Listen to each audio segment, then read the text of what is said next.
gente vai continuar falando sobre isso, sobre este tema, sobre economia e as possibilidades da continuidade ou até mesmo a criação de uma alternativa ao auxílio emergencial. Para isso, eu chamo agora o Wallace Moreira, professor da Faculdade de Economia da Universidade Federal da Bahia, a quem eu dou meu bom dia. Já agradeço. Como vai, Wallace? Oi, bom dia, tudo bem? E você? Tudo certo. Professor, bom, o governo estuda esse chamado novo auxílio emergencial, que seria composto da seguinte forma: 3 parcelas de R$ 200. A gente sabe, claro, que tudo isso que a gente está discutindo agora são propostas do governo que tem que passar, claro, pelo Congresso Nacional. De toda forma, 3 parcelas de R$ 200, e eles também sugerem uma mudança no nome do auxílio emergencial por bônus de inclusão produtiva, BIP. Queria saber, tudo isso, esse pacotão aí anunciado pelo governo, essa intenção, resolve a situação que a gente está vivendo? Veja só, eu acho que é importante a gente ter clareza que desde o princípio, desde o início da crise que teve em 2019, na verdade uma crise que já vem se arrastando há um bom tempo, desde 2015, e se agrava com o problema da Covid. E com o início da Covid, o presidente da República, juntamente com o seu ministro da Economia, dado a gravidade da crise, eles foram contra o valor do auxílio emergencial de R$ 600 inicialmente.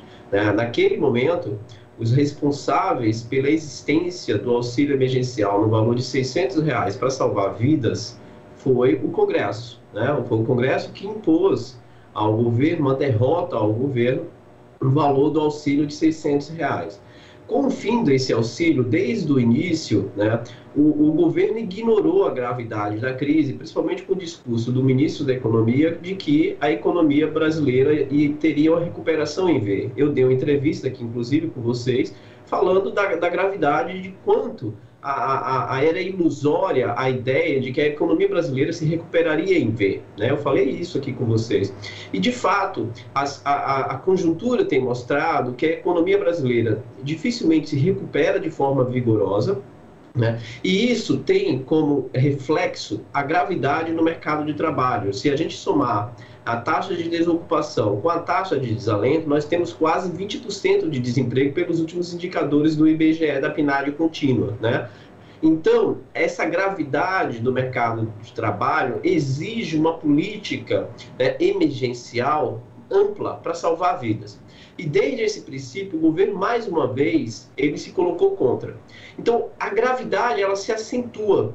E, mais uma vez, ela está se impondo sobre o governo. O governo, desde o início, ignorou essa gravidade, se colocou contra. O próprio presidente da República, em falas, falou que achava desnecessário. O ministro da Economia também se colocava contra a existência do auxílio. O problema a crise é muito grave.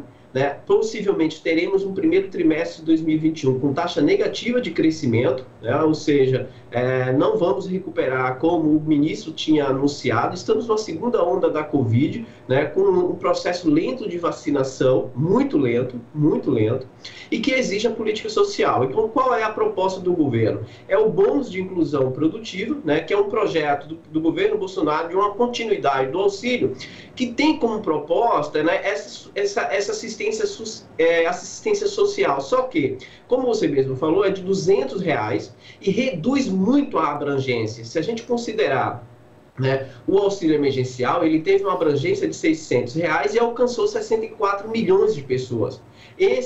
O BIP, ele vai ser num valor de apenas R$ 200 e incorporando apenas pessoas que não são contempladas, por exemplo, com outros programas sociais como Bolsa Família. Então, a abrangência é muito menor. Só que, veja, a concepção desse plano está partindo da ideia de que a gente estivesse se recuperando da crise e, portanto, reduzindo a abrangência. E não é isso que está acontecendo. O que está acontecendo é uma continuidade da gravidade da crise de tal forma que o valor de R$ 200 e diminuindo a abrangência, o número de pessoas sem auxílio vai ser muito pequena. E, veja, o fim do auxílio já tem apontado uma gravidade. Só em janeiro, mais de 2 milhões de pessoas entrou na pobreza extrema por causa do fim do auxílio emergencial. Sem uma recuperação econômica vigorosa, essa questão social se agravará muito mais, muito mais. Queria saber, professor, agora, você mencionou uma coisa importante, que é justamente esses discursos do governo, né? Porque eu falo que o papel aceita tudo e a declaração também, né? O governo vive dizendo que manter os R$600 de auxílio, e de novo, não estou aqui dizendo que R$600 vai resolver a vida de quem está passando fome, mas é tudo isso que a gente ponderou, né? Está se sugerindo uma redução muito drástica disso e uma diminuição da parcela da população que vai ser beneficiada. A pergunta é a seguinte: o governo tem dito direto, principalmente por causa do teto de gastos, que é inviável manter os R$600 de auxílio. É inviável? Não, Patrícia, veja, a grande questão, tanto é que essa questão do auxílio, né, de que se declare, eles estão exigindo contrapartidas. Uma das contrapartidas é a cláusula da calamidade pública, né, para que não fira a questão do teto dos gastos. Veja, o teto dos gastos está sendo colocado no debate como se fosse algo imexível, intocável, né? E a ideia tem que se discutir o fim do teto dos gastos. Essa que é a questão. O teto dos gastos no Brasil é uma aberração. Em nenhum país do mundo houve uma experiência, está tendo uma experiência similar à experiência brasileira de congelar gastos correntes e com investimento por 20 anos e manter os gastos com o serviço da dívida.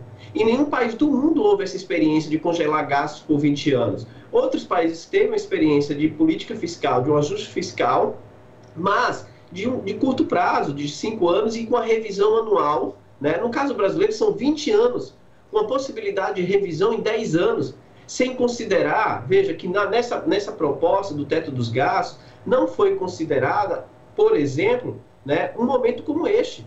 Então, é inconcebível a gente estar discutindo no país, né, uma questão de uma política de salvar vidas, submetendo a uma lógica fiscalista por parte do governo e por parte do mercado, né, como contrapartida de se negociar e manter o ajuste fiscal no Brasil. Dado que, eu acho que isso é muito importante, todas as instituições internacionais, multilaterais, como a OCDE, o Fundo Monetário Internacional, têm declarado constantemente a necessidade de se usar a política fiscal como mecanismo de salvar vidas, e que no momento é necessário abandonar a agenda de ajuste fiscal. Entende? O discurso de que o Brasil vai quebrar, na minha concepção, Patrícia, é um discurso muito equivocado, né? Desde o princípio do governo, desde 2015, o discurso é o mesmo, de que o Brasil vai quebrar, que era necessário fazer um ajuste fiscal para salvar a economia, para recuperar o crescimento econômico. Fizemos o teto de gastos, né? Implementou-se um ajuste fiscal que toca principalmente, né, os gastos correntes, como a área da saúde, a área da educação. Não há crescimento econômico, não há retomada de crescimento econômico, pelo contrário, há uma gravidade da crise econômica e o governo, conjuntamente com o mercado e com a grande imprensa, continua na mesma agenda de ajuste fiscal, enquanto milhões de pessoas estão entrando na pobreza absoluta. Então, é algo surreal, né, onde, na verdade, o que nós estamos vivenciando é uma pressão por parte do mercado, de uma pequena parcela da população que se beneficia desse tipo de política de ajuste fiscal. Sim, sem dúvida. Professor, falando em ajuste fiscal, eu me lembrei aqui da tão discutida, né, e vai demorar ainda, né, a gente sabe o grau de complexidade, mas a reforma tributária, e aí lembrei, puxando no fio, lembrei que recentemente o governador do Maranhão, Flávio Dino, participou, foi um dos convidados do programa República e Democracia, que tem passado aqui, a série que tem passado aqui na TVT e também na Rádio Brasil Atual, e ele voltou, porque ele é uma pessoa que pontifica por isso, voltou o debate da taxação de grandes fortunas. Não como solução para a crise, mas como um caminho até para custear o tal desse auxílio emergencial nessa situação de calamidade. Eu gostaria de saber qual a sua avaliação sobre a taxação de grandes fortunas, enfim, como que você acha que isso pode ser inserido no debate público? Isso é uma questão, além de justiça social, de se pensar em um sistema tributário brasileiro que seja menos desigual, Patrícia. Porque nós temos um sistema tributário no Brasil regressivo, né, onde os tributos indiretos sobrecarregam a classe trabalhadora em detrimento dos tributos diretos, né, aqueles tributos diretos como imposto de renda, né, eles têm um peso muito menor na população mais rica, que é, inclusive, né, isenta do pagamento de tributos sobre grandes fortunas, sobre herança. E é uma questão de que poucos países no mundo não fazem isso. Né? Recentemente a Argentina aprovou, que não tinha, né? Outros países estão aprovando, e é um mecanismo também de justiça social e também de se pensar numa questão moral. Né?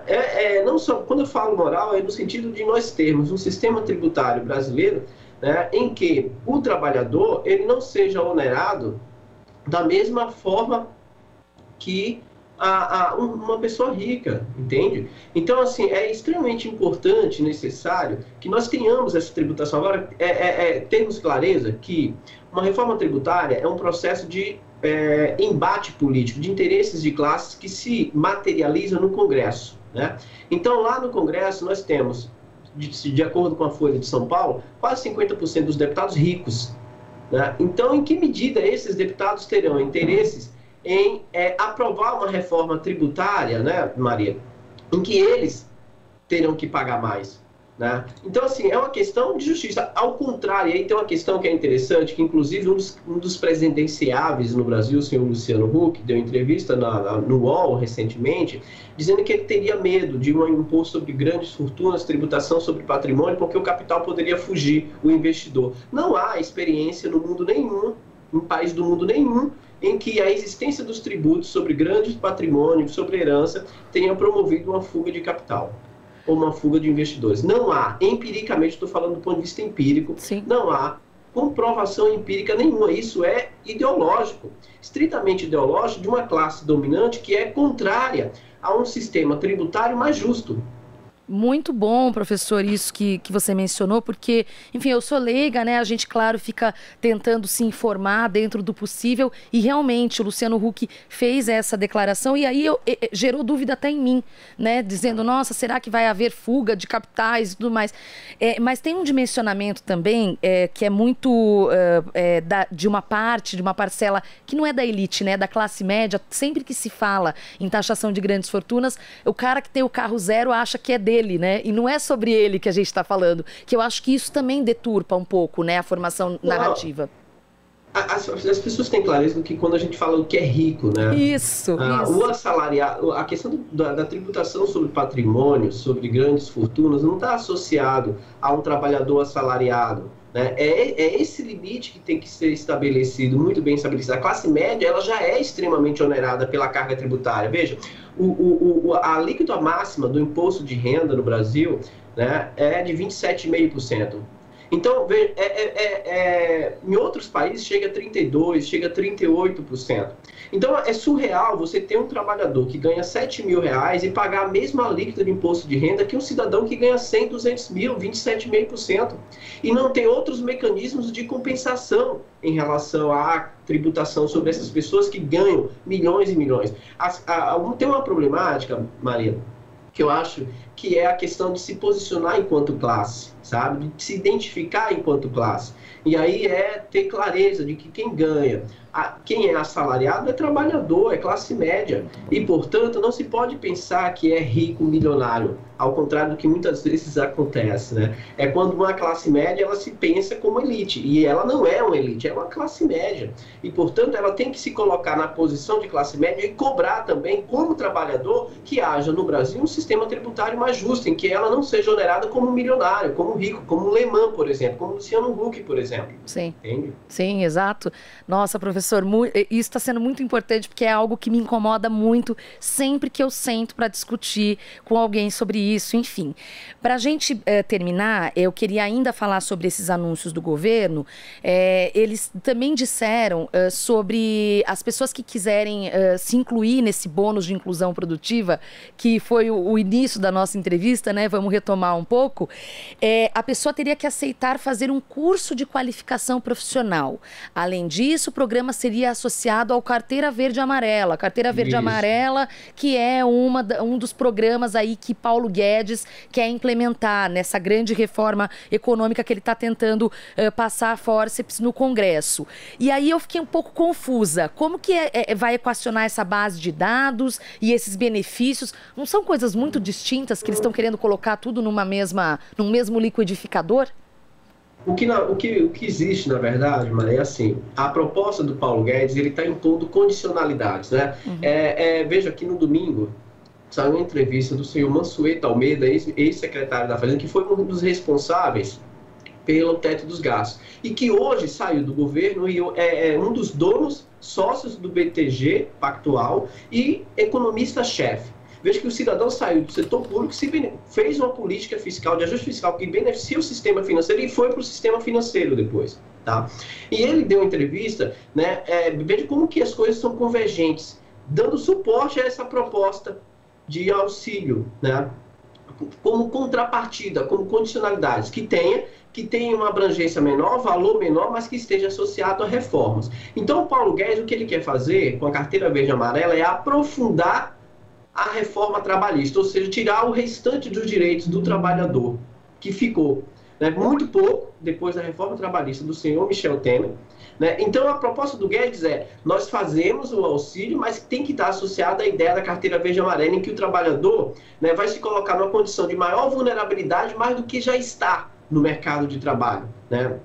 Além disso, vem com a ideia de fazer cursos de capacitação, como se o curso de capacitação por si só fosse o suficiente para as pessoas recuperarem seu emprego.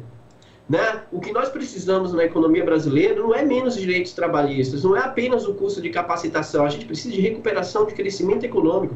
É importante a gente ter clareza que no período em que houve, né, a maior geração de emprego foi justamente no período em que os direitos trabalhistas estavam em pleno vigor, durante os governos do PT.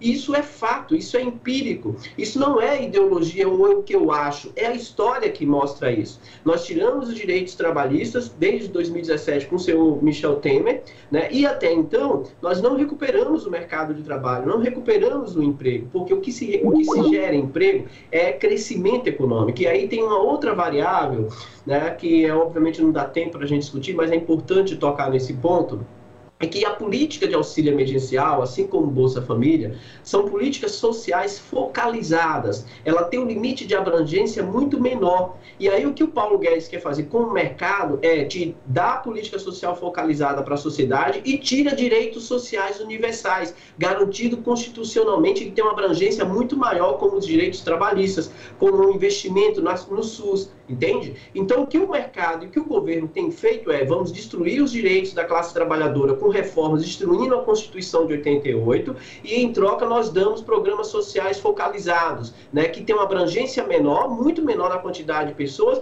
e um valor menor, ou seja, não incomoda o mercado. Você não vai ver ninguém no mercado contra o Bolsa Família.